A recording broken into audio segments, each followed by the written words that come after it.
Welcome to Unleashed, the podcast where we redefine leadership by focusing on what truly matters, the people driving change. Change leadership is about guiding people through transformation in a way that inspires them to embrace change because they believe in it.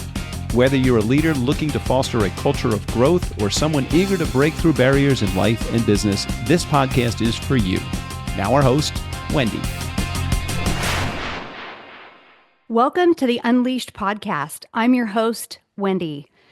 Today, we're joined by Wayne Turmel, a pioneer and subject matter expert in remote leadership and communication. Wayne has been shaping the way we work for nearly 30 years. It's a long time, Wayne. Tell me about it, lady. Some days it feels like longer than others. Oh, I hear you. As the co-founder of the Remote Leadership Institute and author of 15 books like The Long Distance Leader and The Long Distance Teammate, Wayne is all about helping teams crush it in the virtual world. Get ready for an authentic, unfiltered discussion about RTO, return to office, hybrid, and work from home cultures as we dive into fresh strategies for leading, connecting, and staying productive in today's hybrid and remote workplaces. Wayne, welcome to the show. Thanks for having me, Wendi. This is going to be fun, methinks. It is going to be fun. Me think too. So I'm curious, I'd love to get into, how people got to where they are. And so, what inspired you to focus on remote leadership and virtual communication?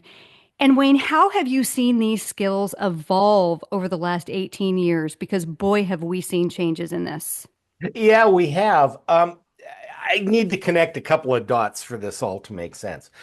As a younger man, I was in the entertainment business, and when that went away, as it does for most humans, and the wife and child insisted on eating, I got into the training and development space, specifically around presentation skills, presentation communication skills. And I was teaching, stand at the front of the room, make eye contact, don't drool, that kind of thing.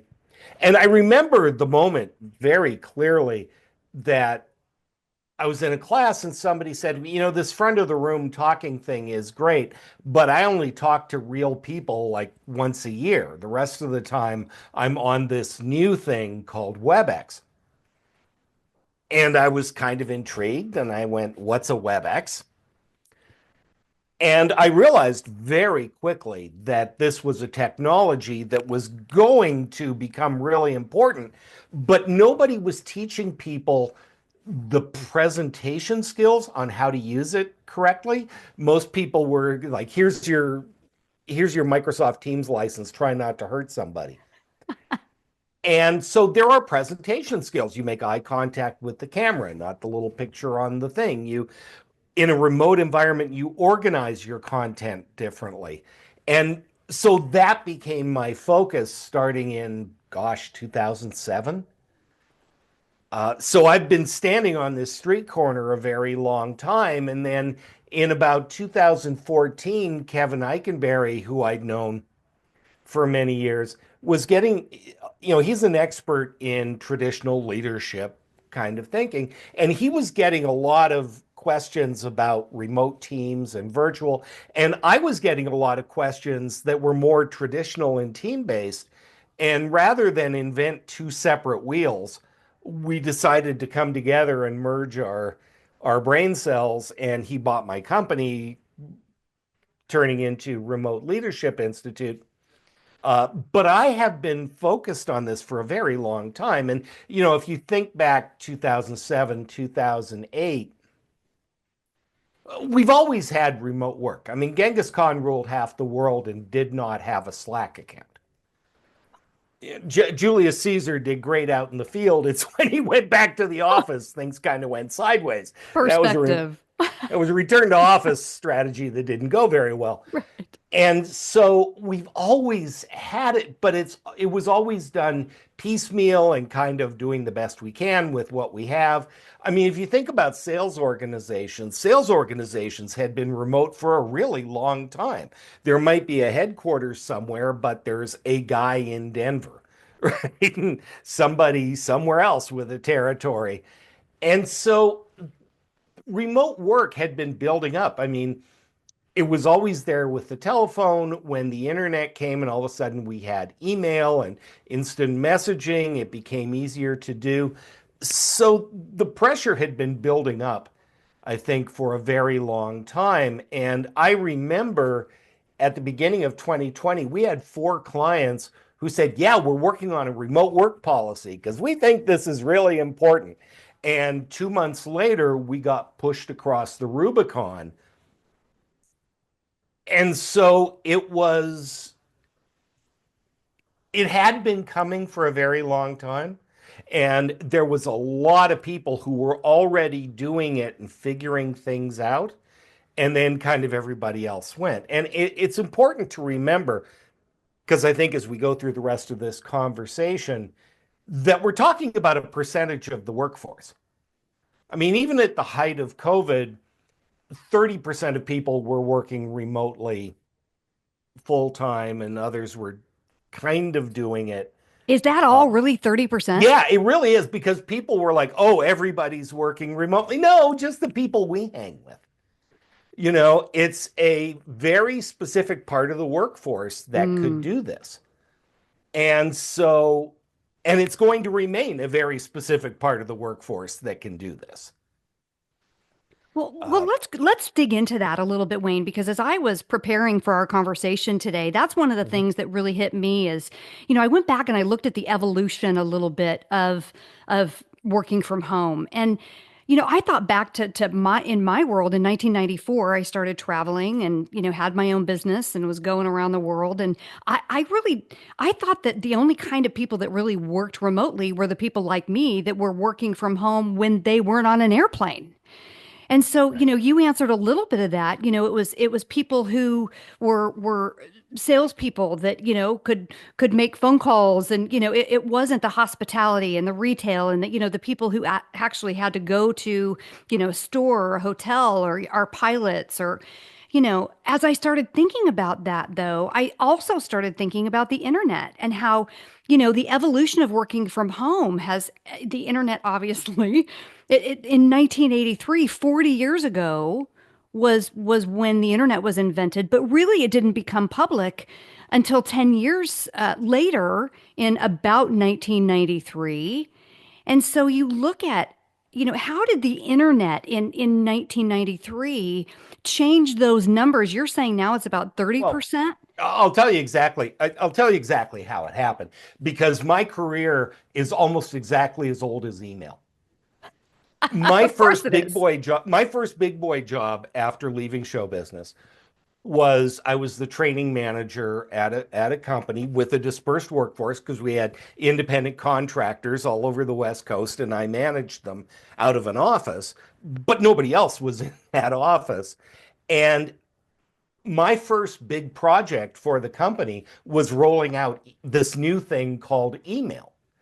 Before that, we were managing everything by fax machine. And I got the job seriously because every one of our offices had an AOL account. And I'm the one that figured out you could have 3 email addresses per account. That took me a minute And just to think about that. Wow. yeah, so I had my own email address as the training manager. The office manager had an account, and there was a sales account. Uh, and that was the beginning of my big boy career. And so in the 30 years since then, and it's only 30 years, I mean, we're talking 94, 95, 96. In the 30 years since, a lot has changed. Number one is we have access to information that we need and the ability to send information literally at the speed of light with us all the time because not only did the internet happen, then were cell phones and smartphones and this technology boom in the 90s that allowed us to do so much more. And so all of these things kind of happened at once. And whenever you're in the middle of one of these major upheavals, there are no rules. We kind of figured it out Hmm. as we went. I That's mean, right. one of the biggest changes, and I shudder to think about some of the things that happened as a result of this was salespeople suddenly got handed this magic box and said, here, write your own letters. Before, a salesperson would handwrite a letter, give it to an assistant who would type it, make sure it was spelled correctly and formatted and sent in a nice envelope with correct handwriting to a customer. Now, any idiot with an account could just send their own messages. That Well, was and now when you madness. don't even have to write it, you just go into AI and it does everything for you. I Yeah. lost internet connection for like 15 minutes yesterday, and I'm like freaking out because I can't do it without AI anymore. Yeah, I mean, wow, everything's you think come. about that, handwritten letters. And that was the way it was. My mother was an executive secretary at a time when there were executive secretaries. Nobody with a real job wrote their own communication. They said what they wanted to say and gave it to somebody who knew what they were doing. And it's almost impossible to think about that. Here's the other thing, and I'm like a dog with a sock with this fact. Uh, Kevin, my co-author and my boss, doesn't think this is as big a deal as I do. But in the 30 years since email started, for the first time, people like you and me, what Drucker called knowledge workers, white collar workers, Mhm. whatever you want to call them, 70% of our daily work is done in writing. Mhm. That has never happened in the history of human beings. Does that mean we're not actually picking up the phone and talking We're not, or we're Zooming not. or We're not. We're sending an email, instead yeah, of yeah. picking up the phone or walking down the hall or whatever it is that we would normally be doing. And how often have we gotten any coaching or training on our writing Oh, skills? that is so true. So my son right now, he's 25. He's out in the workforce. And we were, when he was here, when he was home for Thanksgiving, we just had a conversation and, he's got his phone in front of him. And, I just finally looked at him and I said, here's the thing, Grayson. Do you know that I actually lived in a day where we did not have the internet? He kind of laughed and I go, no, really, we didn't have the internet. He goes, yeah, yeah, yeah, mom, I know. I'm curious. How did you email? I said, honey, like we didn't have the internet. He just couldn't even. And so his next words were, oh, that's right, you just texted. I'm like, no, honey, we didn't have phones. We didn't have these cell phones. And so, this whole idea of how you and I started our careers versus how our this new generation is starting their careers. Wayne, what does that look like in this Well, day and age? it means that it's madness and everybody's figuring it out. That's the reason he says, selfishly plugging his book, The Long Distance Leader was written, right? Because we were getting all these questions and people were kind of stressing about this. And just to be able to put some order to it and ask some very centering kinds of questions, right? What do you want to have happen? Mm. And if you look at it, the actual leadership itself hasn't changed. If you think about what a leader has to do, we set vision, we set metrics, we manage performance, we delegate. Yeah, still got to do all that stuff. So, what we need to do as leaders hasn't changed particularly, quite so much as how we do it. And we're doing it mediated and mitigated through technology. So we're doing a lot more writing. We can't get face to face as often as we would like. We're using tools like Zoom and whatever Teams and Right. whatever tools you want to use. So there's a lot more technology, some of it synchronous, some of asynchronous. And that's allowing us to get our work done, but it's changing how our work gets done and changing how teams form and how we work together and how companies are able to function.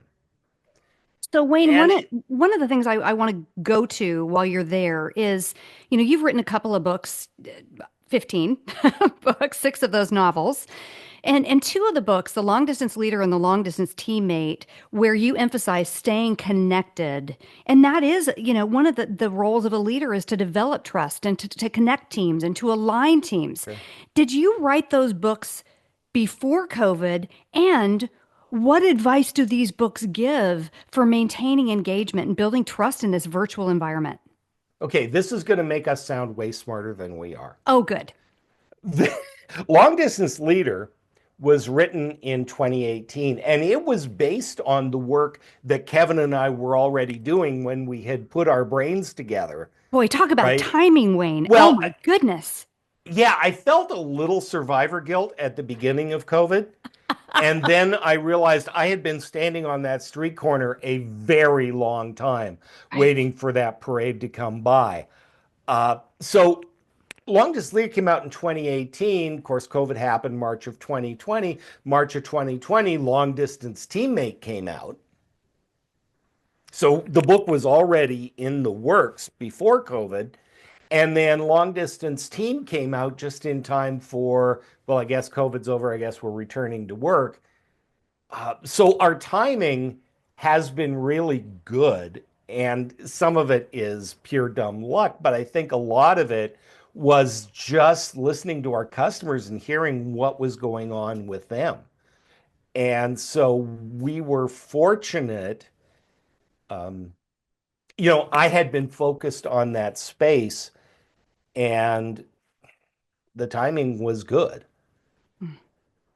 But in terms of building trust and staying connected, that can be done. I mean, let me give you a couple of little factoids.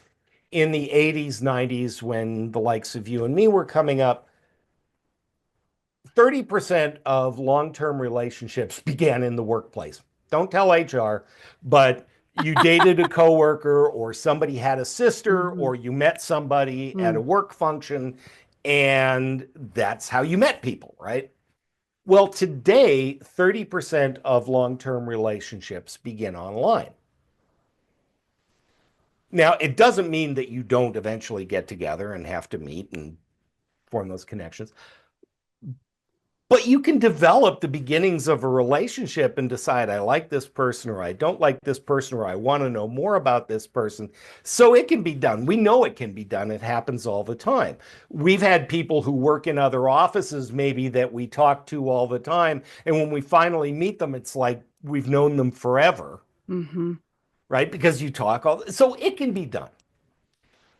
How does it get done? Well, it gets done by exposure, by intention, by taking the time to talk to each other. One of the things that we do, we just had, for the first time in a very long time, we had some turnover in our organization. And so we had to hire a couple of new people. And their first assignment when they get hired is they have to set up a half-hour webcam conversation with every member of the organization. We're a 15-person team. You have to set up a half-hour webcam conversation with absolutely everybody, and only some of that is about work.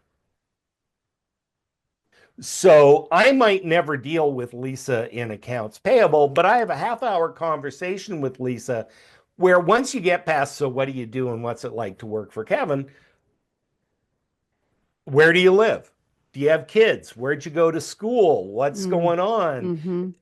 We have these in, you can learn a lot about somebody in a half hour, especially Hmm. when you're looking at them and Mm. having these conversations. Well, this is stuff that would happen over time if everybody was in the office together, but it's intentionally jump starting those conversations and those connections. Hmm. It's that intentionality, right? Because one of the big things, there are two things that are really corrosive to long distance work. One is that it becomes extremely transactional. I send you a Slack message. Hey, can you send me that file? There's the file, and that's the end of the conversation, Hmm. right? We haven't built Right. a relationship. We haven't had any fun. I haven't engaged with you in any other way than send me a file. And over time, that can become very corrosive. Whereas if you remember to say please and thank you, and then you say good morning and all the stuff that mama taught you, you can maintain relationships for a fairly long, healthy time. Mm-hmm. The other thing is trust. How do you build trust in a long-term thing? And this gets back to how do you build trust anyway, right? Trust is evidence-based. Faith is you go on hope, right? I believe that this person has good intentions. I believe she's working as hard as she says she is. And Mm-hmm. until proven otherwise, everything is Mm-hmm. fine. Trust is evidence-based. Over time, we interact and I give you assignments and you complete them and your work is at a certain quality. And it's like it builds up this bank account of goodwill and positive energy so that over time, the more I have in that account, the more I trust you and the less I have to micromanage you and whatever else. And so over time, we build this account of trust so that if something bad happens, yeah, we make a withdrawal from that account, but it's usually not a deal breaker unless it's something really awful, right? But if I don't know you and something bad happens, and I don't have this buildup of goodwill and experience and Mm-hmm. all of that good stuff, it's far easier to damage that relationship.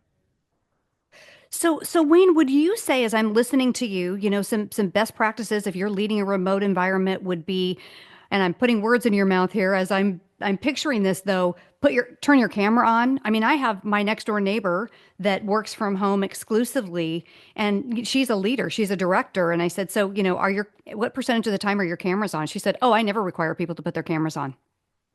Interesting. And Interesting, depending. Yeah, cameras are an interesting thing. Before COVID, we spent an awful lot of time telling people to turn their webcams on. And it's not that it's about richness of communication. When people communicate, we communicate in a lot of ways. There's what we say, there's how we say it, there's how we look when we say it, there's all, verbal, vocal, visual, all that stuff that we've heard for a million years that just happens to be true. There is a thing about human beings being visual right. beings that, when we came on this call and I saw your face, I felt my mouth go up in a smile because that's what human beings do. That's right. Right? Now, during COVID, Zoom went from nobody knew what it was to a verb to a syndrome in like 18 months. Right? Zoom fatigue is a real thing. It is Absolutely. physically exhausting to be Mm-hmm. on webcam all the time. Yes. Do we need to be on webcam all the time? I would submit probably not. Now, that doesn't mean that it doesn't have value, and you should be leveraging it when it adds value. So, to your neighbor's thing, first of all, we tend to manage and coach people based on our own personal preferences. Of course. So that's part of it, right? If I don't like to be on camera, I'm not going to insist somebody else is. And there are times, if I've got 10 people on my team and it's lunch in somebody's time zone, nobody wants to watch them scarf down a sandwich at their desk. And if the message is primarily one way or a couple of people talking, does it really add value to see them munching and on mute and all that stuff? Now, a coaching conversation, I absolutely want to see that other person. If we're brainstorming, I want to see the body language and I want to see the look on their face when I throw out an idea and they look absolutely horrified so I can correct or explain what I'm doing. So in the book, in all our books, we talk a lot about richness versus scope. This notion that some messages there's cake in the break room, it's Alice's birthday, doesn't require me to go to every individual and have a webcam or an up close personal conversation. There's cake in the break room, it's Alice's birthday, right? On the other hand, if we're having a coaching conversation, if it's an important conversation, I want to have that conversation as rich as it can be. So it's about being intentional about what tools do we use when, which we often aren't. Technology allows us to do a lot of things, and some of them are the wrong things really well. Let me give you the best bad example I know. And I'm glad we're on camera because I always love seeing people's faces when I say this. My wife was once fired by Instant Messenger. And I could see while you're sitting there nodding very primly, I can see in your eyes that you are truly horrified. That would be horrifying. And I'm not surprised. I mean, the reason I'm nodding my head is I'm not surprised. Yeah. Now, you can make a lot of judgments, probably pretty accurately, about this particular leader's style and effectiveness and, their function as a human being. But did it work? Yeah, she was unemployed at the end of the interaction, so I guess it accomplished what it was going to accomplish. Would any sentient being think that's the appropriate way to handle that interaction? Probably not. We have and it's not even our research. There was a Swiss researcher named Bettina Buchel who came up with this notion that all communication is a balance of richness and scope. Email, 100 people can get the same message at the same time at the exact same time.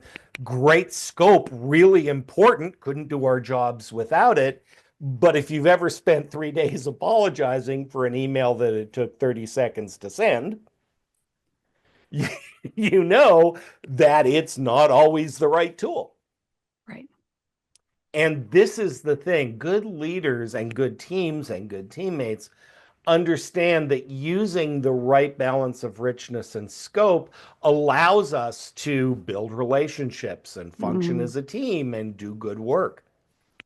So, Wayne, as I'm listening to you, I'm thinking about, everything that's been in the news really since 2022, when companies started saying, oh, no, okay, we're out of COVID, the dust has settled, we're returning to work.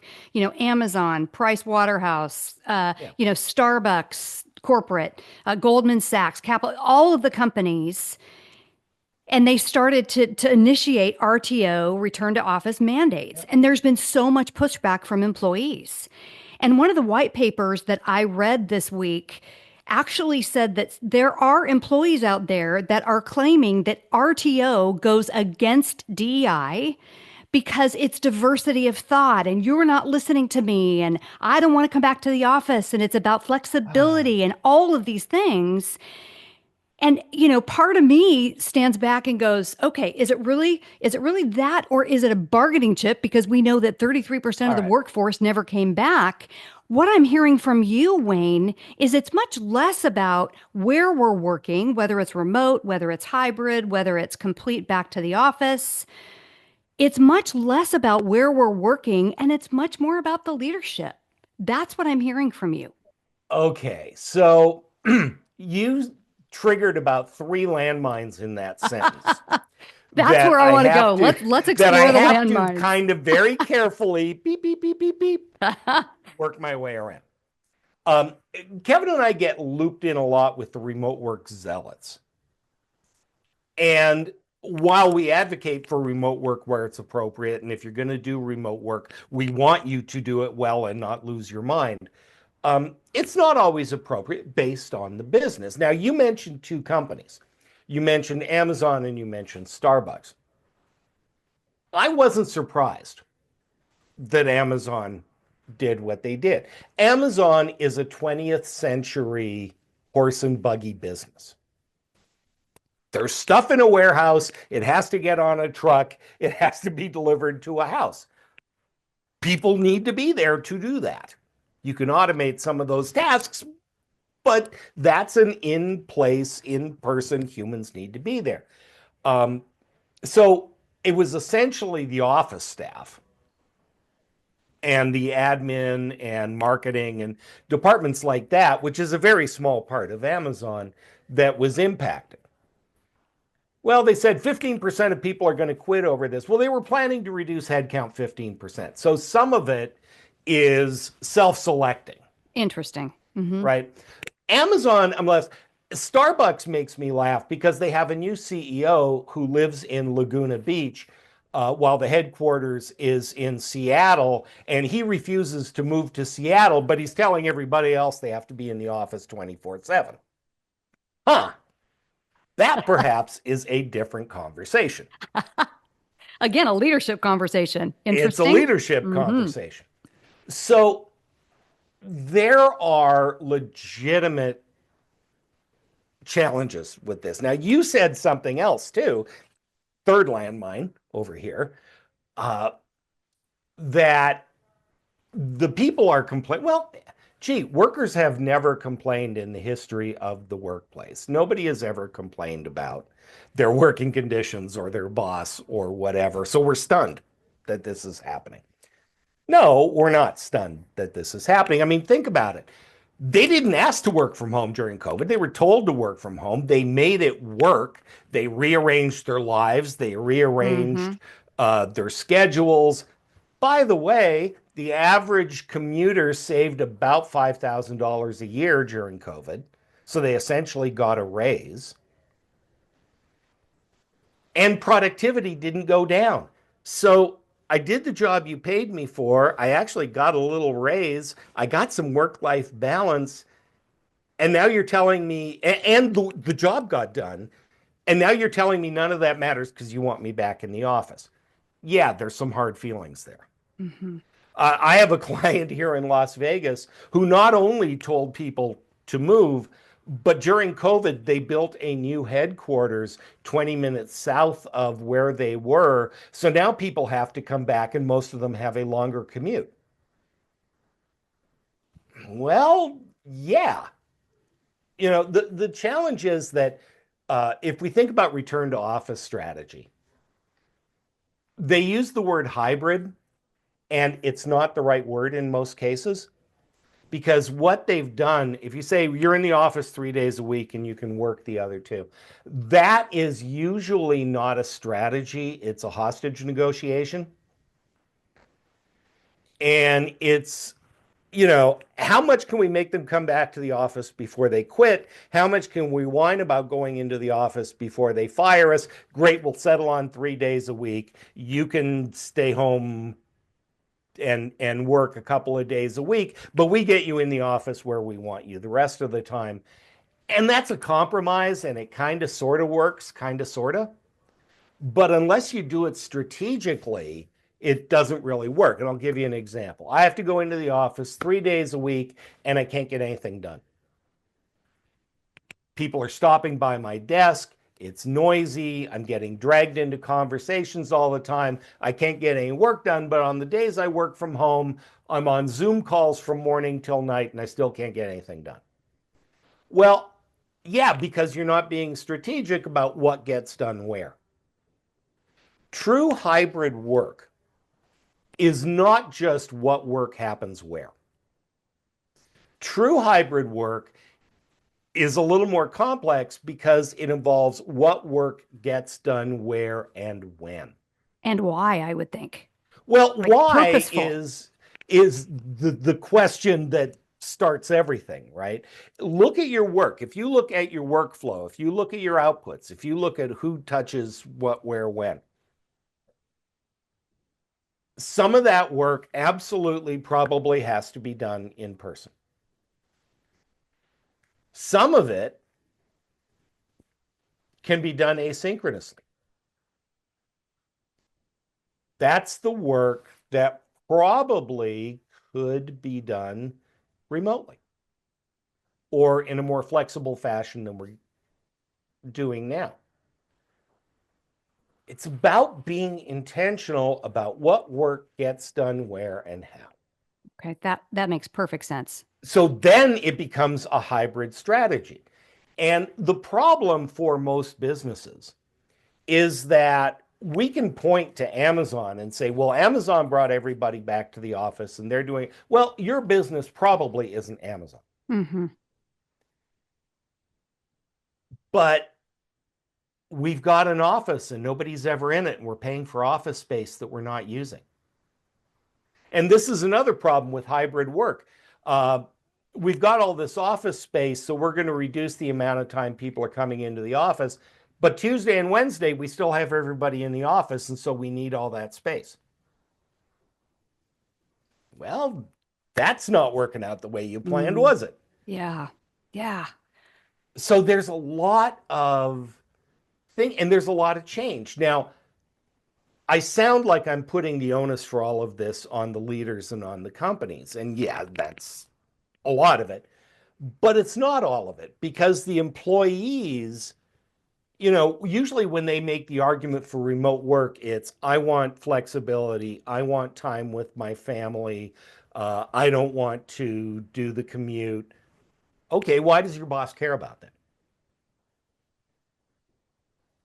It needs to be a real conversation. There's something that we've been talking about called the Spider-Man paradox. And if you know your Spider-Man geekdom, you have heard the phrase, with great power comes great responsibility. Mm-hmm. Workers who choose to work flexibly or remotely have power that they've never had before. But you need to use that responsibly. If you're going to say to your boss, I can be just as productive working at home as I am in the office, how do you prove that? How do you make a business case for that? Right? If you're saying, I can be as good a part of the team and I want to be as good a part of the team remotely, are you taking part in meetings? Are you being proactive in communicating with your teammates? Are you contributing to the discussion? The way that we work has to change, right? You can't say, I'm not going into the office and I'm not dressing up when I'm on camera and I don't even want to be on camera, but oh, by the way, keep me on the career track and make sure that I'm part of the team. Yeah. Yeah. Well, if the way your boss is interacting with you is different, maybe the way you interact with her needs to be different. Yeah. And so we're in the middle of this. And part of it, this is my latest rant. So stop me if I start to go too far. Part of it is that we're lacking role models. Amazon does this. Well, I want to be like Amazon when I grow up. Okay, well, at least that's a role model. Might be the right one, might be the wrong one, but it's something that you can point to and say that works on some level. What's missing for most companies, particularly startups, is, who do you want to be like when you grow up? And we need a unicorn. We need a company who comes out of nowhere that has a remote first or a hybrid approach that is wildly successful, that works, that people can point to and go, we can do that. Yeah. And there are a couple. I mean, NVIDIA, the people behind ChatGPT, has a very flexible workforce. There are offices. There is little expectation, except for like once a quarter, that anybody actually shows up there. It's part of the way they work. But it's also the type of work that they do. They're not putting stuff in boxes. They're not shipping it out the door. They aren't putting screws in things, right? Blue Sky, the social media app, which is competing or trying to compete with Twitter and is gaining like 1 million people a week right now, is totally virtual. Well, again, look at the kind of work that they do. And is it sustainable? The way that they're growing, is it sustainable to work that way? We hope, I kind of hope so. I think it's kind of cool. But until we have these companies that have best practices, that have it nailed down, people are trying to navigate this on their own. And that's where Kevin and I come in, and we're hoping that the long distance leader and long distance teammate and long distance team allows them to ask the right questions so they can navigate. Because we are in the middle of the most seismic change in what it means to work, Hmm. probably since the 1920s and 30s. Yeah. Yeah. In the 1920s and 30s, we had the beginning of the 40-hour work week and 5 days a week, and people started commuting into cities to do jobs, and what it meant to work was very different. And the relationship between employer and employee, and that got bloody and violent at times before we finally figured it out. Well, we're in the middle of a change that's almost that seismic now. Hmm. And if we Absolutely. aren't intentional and we don't think about it and we don't have some models or tracks to run on, it can be very overwhelming and it can be very frustrating. Yeah.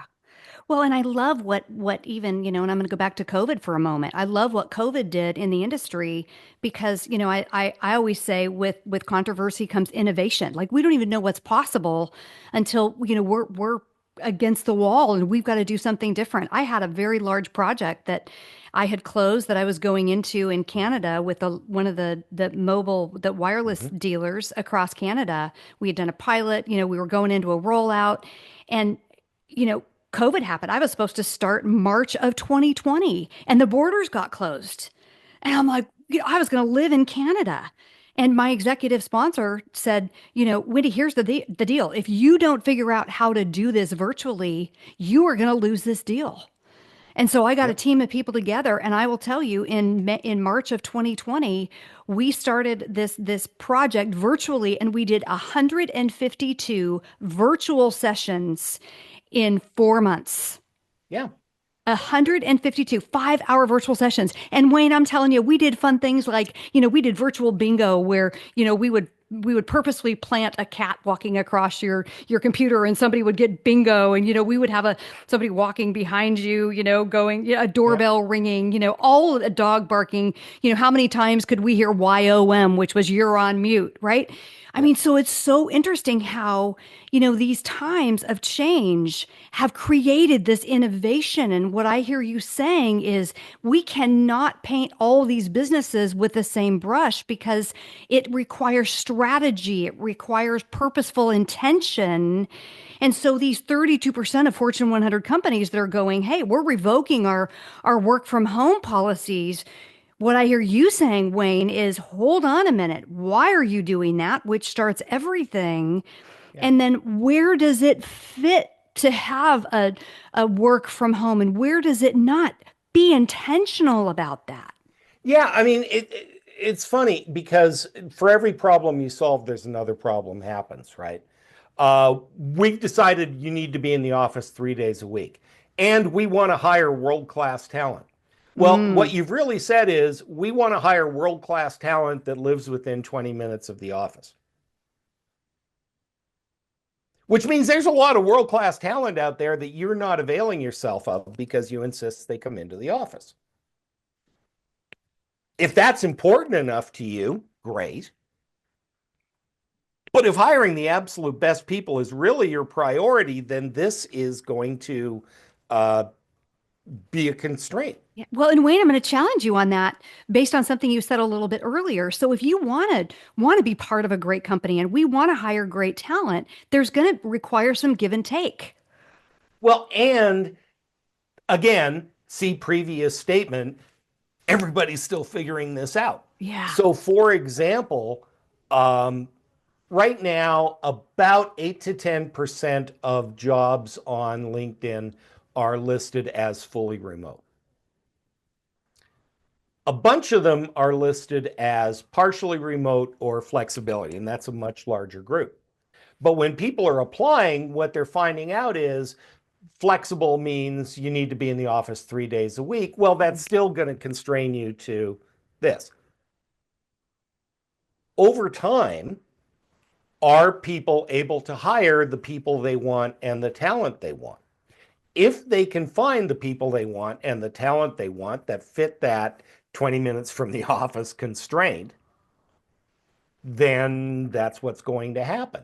If they find they can't find the talent, or people want more flexibility than you're willing to give, and so you're missing out on hiring the people that you want, it's probably likely to change. Mm. Jamie Dimon at Citibank, and God forbid I give Jamie Dimon any slack, but I'm giving him some grace on this one.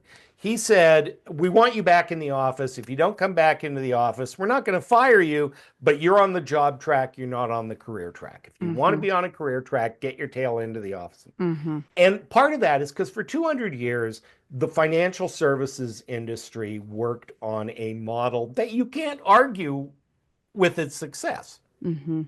It was based on networks, it was based on mentorship, it was based on exploiting interns, it was based on a lot of things. Mm-hmm.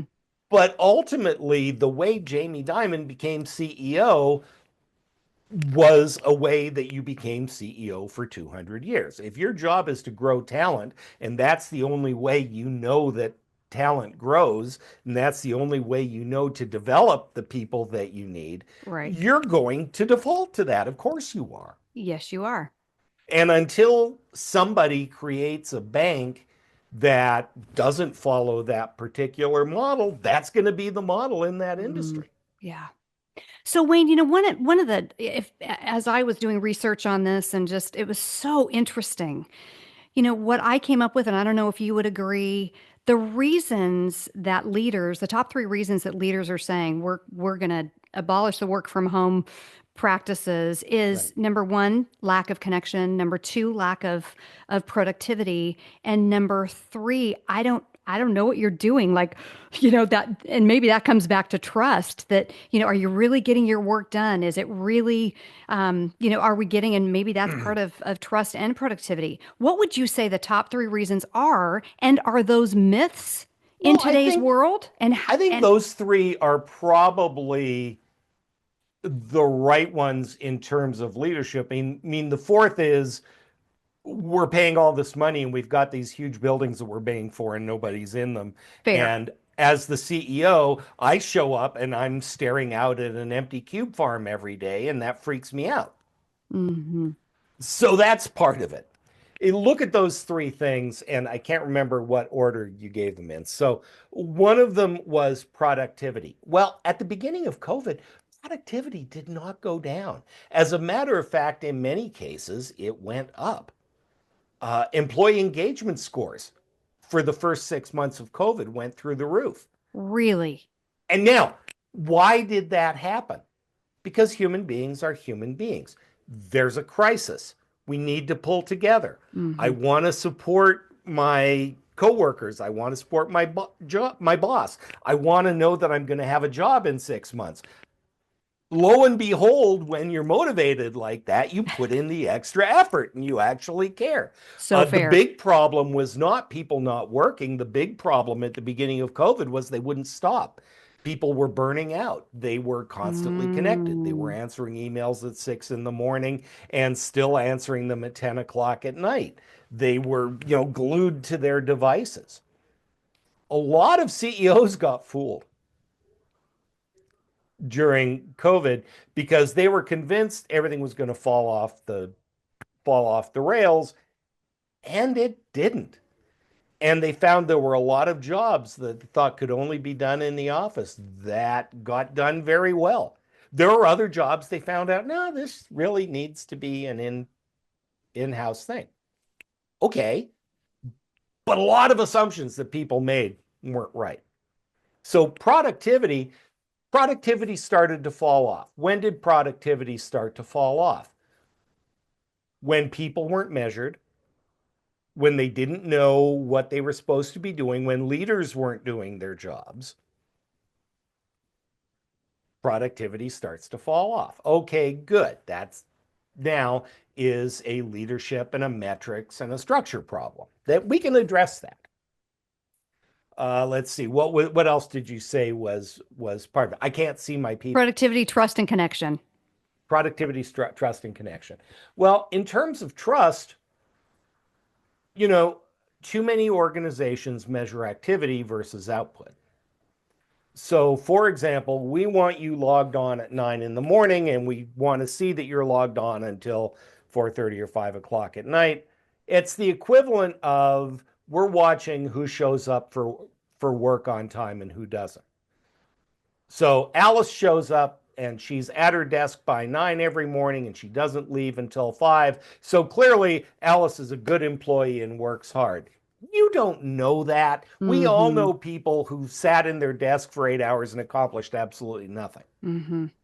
So if you're measuring what time do they log off, what time do they log on, you're engaging in a metric that doesn't actually show you anything. Mm-hmm. And it creates all kinds of things like the mouse you can buy at Staples that jiggles every 5 minutes. So it keeps you connected. So if your boss is tracking, are you online? You That's are. crazy. But this is what happens when you say the metric is we expect you to be whatever time zone you're in, we expect you to be, to keep New York office hours. If that's important to you, now, why are you doing that? You need to be available to your customers. That's legit. You need to be available to your teammates. Well, do you need to be available to your teammates for 8 hours a day? I mean, some of that work can be done asynchronously. Somebody Mm. asks a question. Do they need an answer right now? Mm-hmm. Maybe. I'm guessing probably not in most Yeah. cases. What work needs to be done synchronously? What can be done just as well or better asynchronously? Mm-hmm. Right? If I am an early morning person, you want your best work out of me. My brain is much clearer at 7 a.m. than it is at 2 in the afternoon. Mm-hmm. But if you're insisting that I work 9 to 5, Yeah. you might not be getting my best work. Mm-hmm. So there's so many Mm-hmm. things that are changing and in flux, and so many assumptions that we made. I mean, trust and productivity and connection. So the one that is kind of legit is connection. Mm-hmm. But I'll give you an example. I've worked for Kevin now, good Lord, 10 years in May.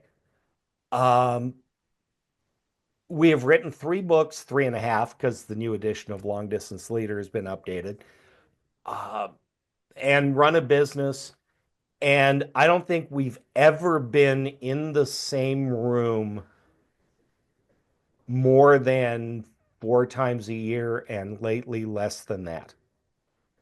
I just got back from Indianapolis, first time Kevin and I have seen each other in a year. In person matters, but one good in person session can keep the plate spinning for a very long time if you are communicating and being intentional about it Mm-hmm. in between. I have my one on one with Kevin this afternoon. We're going to be on webcam. We have a list. I have a Kevin list. He has a Wayne list. Mm-hmm. We're having this in depth conversation. It's not that different than the coaching conversation we'd have in his office Mm-hmm. Yeah. because we're intentional about it and we're Mm-hmm. doing it. And we've done it for a long time and we know what works and what doesn't. And we know when Wayne needs a kick in the pants and we know when you can leave him alone to get his work done. Yeah. Yeah. Well, Wayne, I love that, what we're talking about is not just where we work. It's how we lead. And one of the things that's hitting me as I'm listening to you and I'm intrigued about the work that you do. Employees are telling us 27% of employees feel like they aren't getting what they need from leaders. Yeah. I mean, so it really is how we lead. It's the intention, it's the strategy, it's giving people the why, it's how we measure productivity, it's, building connection and trust, whether we're in the office or whether we're on camera. It's really not an issue of where we work as much as it is how we lead. Would you agree with that? I think that's a big piece of it. I mean, you can't do good work in a way that doesn't work, right? If your job can't be Yeah. done remotely, Yeah. then all the leadership in the world isn't going to help. But it's a Right. whole lot easier when the leaders know what they're doing. But Mm-hmm. you mentioned that number. That number has not changed in almost 100 years. Yep. It's not like we're all of a sudden mad at our Our bosses. leaders. Yeah. They say, well, 30% of people are highly engaged and 20% are highly disengaged and the rest are in the middle. And I go, yeah, that sounds about right. Mm-hmm. That Yeah. number hasn't changed. We would like it to be higher, Yeah. but most people are doing what they need to do to get paid and they aren't giving their absolute best. And there's Mm-hmm. always going to be those people who are never going to give their absolute best. Yeah. Isn't that true? So we can make ourselves crazy and try to move the needle, and we should try to move the needle. I mean, aspirations are important. We should try to be the best leader we can be. And teams that are engaged, teams that have leaders that they respect, do better. There's a business case to be made for this. For sure. Yeah. So, as we wrap this up, just a couple more questions, Wayne, for leaders who think hybrid work is really just a trend, what is your bold prediction for the future of work? My bold prediction, I think that um, probably for knowledge work, for white collar, whatever you used to call it, admin type work. I think that up over 40% of those jobs are going to be at least 40% highly flexible. Um, Not fully remote, not fully in the office. I think we're already seeing a return to what I called stealth hybrid.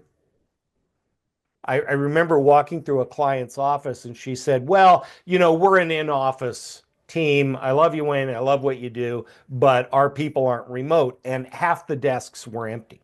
Mm, I said, well, and they were, I mean, somebody sat there. There was a picture of a cat and whatever else on the desk. Well, so and so's in Denver today. So and so's kid is sick. So and so, whatever.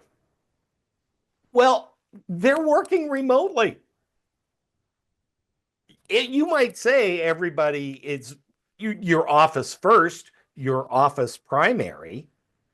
But if you've got one member of your team who's working somewhere else, they're remote.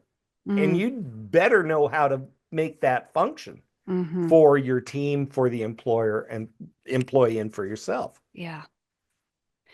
So for leaders struggling to adapt to this remote or hybrid work, to improve their team's productivity, trust, connection, all of that, what advice would you give them? Come talk to us at the Kevin Eikenberry. Uh, Good plug.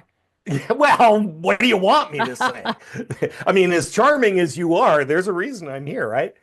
But I think if we're really honest, the rules in long distance rule number one is think leadership first, location second. Mm, Stop. The fact that you're remote is a complicating factor, but what is it you're really trying to do? Well, I need to coach my people. I need to make sure they're getting good feedback. Well, if you are doing the things as a leader that you know you need to do, you'll figure out the distance part. hmm. And if you're a good teammate And and if you're you're a somebody good that's contributing teammate, to the organization, we're going to figure out a way to keep you. as far as teammates go, um, it's funny. People who work remotely or work flexibly and are highly engaged with their work are the most engaged employees you have. Hmm. Amazing. When people are doing good work and they like their life and they're not totally stressed, they Right. tend to be engaged and happy. The problem is the people who work remotely and are disengaged are off the charts disengaged. Hmm. Yeah. So we need to take that into account as well. Yeah. So many great things to think about, Wayne. I so much appreciate your time today.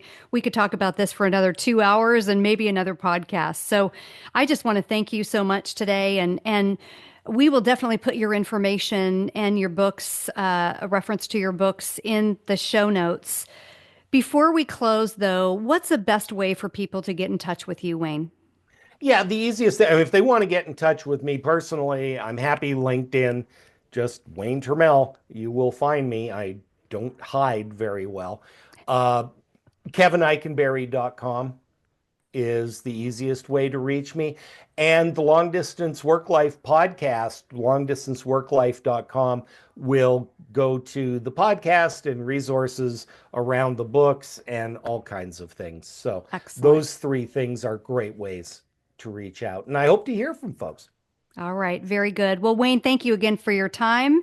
And to our listeners, thank you so much for tuning in to the Unleashed podcast. We'll see you next week. Thanks for listening to Unleashed with Wendy Swanson. Make sure to subscribe and follow to be notified when the newest episodes of the podcast go live. Please take a moment to rate and review us. It helps others discover Unleashed and join our movement of forward-thinking leaders. You can find contact information and important links in the show notes. Stay tuned for the next episode, and remember, keep leading with authenticity, embrace change, and choose to live life unleashed.